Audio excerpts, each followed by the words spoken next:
The Old Man and the Sea by Ernest Hemingway, Part 6.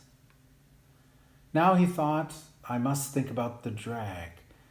It has its perils and its merits. I may lose so much line that I will lose him, if he makes his effort and the drag made by the oars is in place and the boat loses all her lightness. Her lightness prolongs both our suffering, but it is my safety, since he has great speed that he has never yet employed. No matter what passes, I must gut the dolphin so that he does not spoil, and eat some of him to be strong. Now I will rest an hour or more and feel that he is solid and steady before I move back to the stern to do the work and make the decision. In the meantime, I can see how he acts and if he shows any changes. The oars are a good trick, but it has reached the time to play for safety. He is much fish still, and I saw that the hook was in the corner of his mouth, and he has kept his mouth tight shut. The punishment of the hook is nothing. The punishment of hunger, and that he is against something that he does not comprehend, is everything. Rest now, old man, and let him work until your duty comes. He rested for what he believed to be 2 hours. The moon did not rise now until late, and he had no way of judging time. Nor was he really resting except comparatively. He was still bearing the pull of the fish across his shoulders, but he placed his left hand on the gunwale of the boat and confided more and more of the resistance to the fish to the skiff itself. How simple it would be if I could make the line fast, he thought. But with one lurch he could break it. I must cushion the pull of the line with my body and at all times be ready to give line with both hands. But you have not slept yet, old man, he said aloud. It is half a day and a night and another day, and you have not slept. You must devise a way so that you sleep a little if he is quiet and steady. If you do not sleep, you might become unclear in the head. I'm clear enough in the head, he thought, too clear. I'm as clear as the stars that are my brothers. Still, I must sleep. They sleep, and the moon and the sun sleep, and even the ocean sleeps sometimes on certain days when there is no current and a flat calm. But remember to sleep, he thought. Make yourself do it and devise some simple and sure way about the lines. Now go back and prepare the dolphin. It is too dangerous to rig the oars as a drag if you must sleep. I could go without sleeping, he told himself, but it would be too dangerous. He started to work his way back to the stern on his hands and knees, being careful not to jerk against the fish. He may be half asleep himself, he thought, but I do not want him to rest. He must pull until he dies. Back in the stern, he turned so that his left hand held the strain of the line across his shoulders and drew his knife from its sheath with his right hand. The stars were bright now, and he saw the dolphin clearly, and he pushed the blade of his knife into his head and drew him out from under the stern. He put one of his feet on the fish and slit him quickly from the vent up to the tip of his lower jaw. Then he put his knife down and gutted him with his right hand, scooping him clean and pulling the gills clear.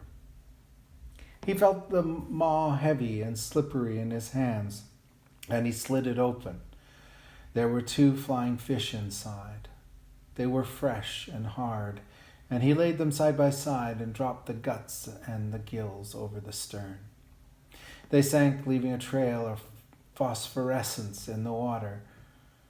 The dolphin was cold, and leprous gray-white now is in the starlight, and the old man skinned one side of him while he held his right foot on the fish's head. Then he turned him over and skinned the other side and cut each side off from the head down to the tail. He slid the carcass overboard and looked to see if there was any swirl in the water. But there was only the light of its slow descent. He turned then and placed the 2 flying fish inside the 2 fillets of fish, and putting his knife back in its sheath, he worked his way slowly back to the bow. His back was bent with the weight of the line across it, and he carried the fish in his right hand. Back in the bow, he laid the 2 fillets of fish out on the wood with the flying fish beside them. After he settled with the line across his shoulders in a new place and held it again with his left hand resting on the gunwale. Then he leaned over the side and washed the flying fish in the water, noting the speed of the water against his hand.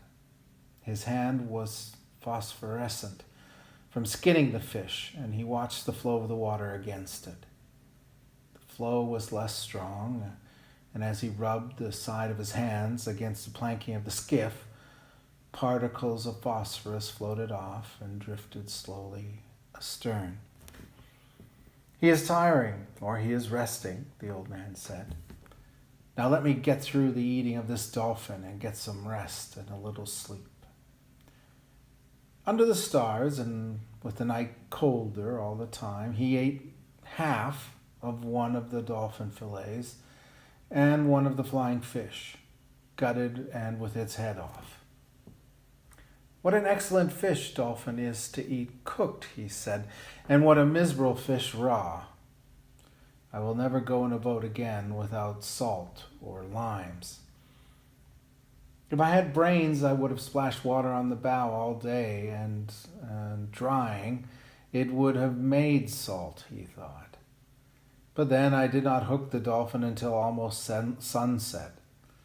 Still, it was a lack of preparation.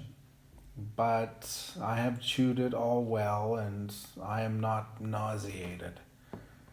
The sky was clouding over to the east, and one after another the stars he knew were gone.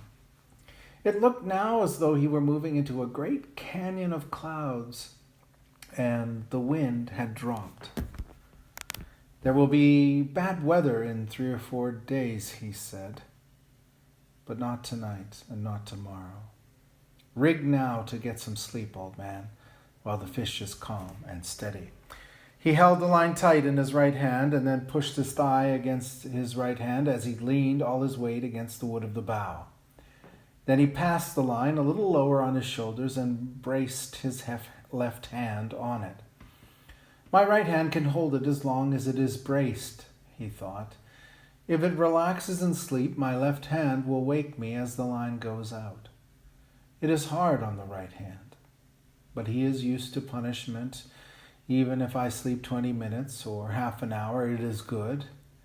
He lay forward, cramping himself against the line with all of his body, putting all his weight onto his right hand, and he was asleep. He did not dream of the lions, but instead of a vast school of porpoises that stretched from 8 or 10 miles, and it was in the time of their mating, and they would leap high into the air and return into the same hole that they had made in the water when they leaped. Then he dreamed that he was in the village on his bed, and there was a norther, and he was very cold, and his right arm was asleep because his head had rested on it instead of a pillow. After that, he began to dream of the long yellow beach, and he saw the first of the lions come down onto it in the early dark.